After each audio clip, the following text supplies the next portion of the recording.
दोस्तों नमस्कार। आज की कहानी है बांझ का ठप्पा।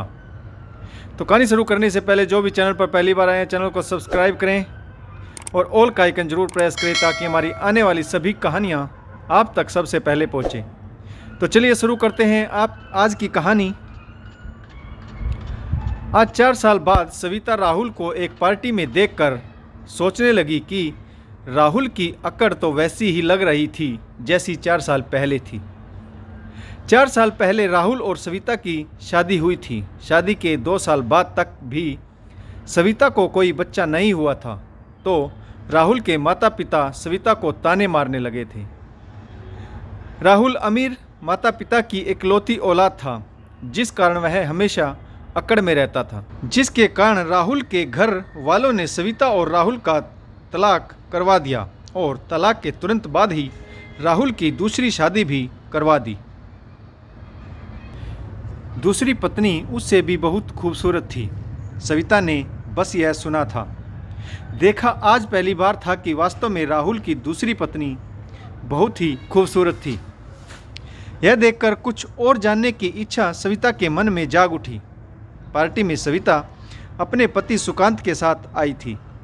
सविता के पति इस बात से अनजान थे कि सविता का पहला पति राहुल भी पार्टी में आया हुआ है। सविता ने पार्टी में अपने पति सुकांत की ओर देखा तो वह अपने ऑफिस के मित्रों के साथ व्यस्त थे। दूसरी शादी के बाद सविता को एक प्यारी सी बेटी हो चुकी थी। अब सविता और सुकांत की बेटी चलने भी लगी थी। तब सविता ने अपनी प्यारी परी को कुर्सी से उठाकर नीचे खड़ा किया और उसे अपनी उंगली पकड़ाकर ऐसे ले चली जैसे उसे आइसक्रीम दिलवाने जा रही हो। सविता की नन्ही परी अपने नन्हे कदमों से सविता के साथ शान से चल रही थी। सविता और उसकी बेटी जब राहुल के पास से गुजरे तो राहुल ने उसे देख लिया, लेकिन सविता अपना इरादा बदलकर राहुल को अनदेखा करके जाने लगी। तभी राहुल ने पीछे से सविता को पुकारा। राहुल अपनी दूसरी पत्नी की खूबसूरती से सविता को जलाना चाहता था। सविता को राहुल की जहनियत पहले से पता थी। वह बस नाम का ही राहुल था। सविता रुक गई और चौंकने का अभिनय किया तो राहुल भी खड़ा हो गया और सविता से पूछा, सविता कैसी हो? राहुल की खूबसूरत पत्नी रागिनी भी राहुल के साथ खड़ी हो गई और सविता को देखकर मुस्कुराई।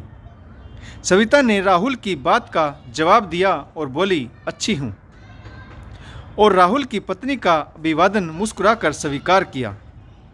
राहुल ने अपनी पत्नी का परिचय सविता से करवाते हुए कहा, ये रागिनी है मेरी पत्नी, और रागिनी ये सविता जी हैं।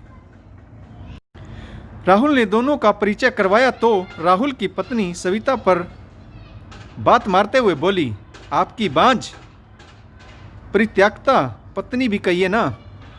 सविता ने रागिनी को जवाब देते हुए बताया कि सुकांत से मेरी शादी आपकी राहुल से शादी के बाद ही हुई थी रागिनी जी, लेकिन राहुल और इनके परिवार का मुझ पर थोपा हुआ परिचय मेरी नन्ही परी ने बदल दिया है, सविता ने कहा और अपनी बेटी परी को गोद में लेकर चूम लिया। रागिनी हैरान, परेशान और आहत सी राहुल को देखने लगी। उसकी ये हालत देखकर सविता बहुत कुछ समझ गई। कहीं बांझ का ठप्पा अब आप पर तो चस्पा नहीं है। यह कहते हुए सविता सुकांत की ओर चल पड़ी। पीछे पैदा हुई हलचल से उसके दिल को सुकून मिला। अब सविता बहुत खुश थी और अपनी बेटी परी और अपने पति सुकांत के साथ अपनी ज़िंदगी खुशी खुशी जी रही थी। दोस्तों, मुझे उम्मीद है कि आप लोगों को यह कहानी ज़रूर पसंद आई होगी। अगर आपको यह कहानी अच्छी लगे तो कमेंट्स करके ज़रूर बताइएगा। कहानी पढ़ने के लिए आप सभी का बहुत बहुत धन्यवाद। जय हिंद, वंदे मातरम, भारत माता की जय।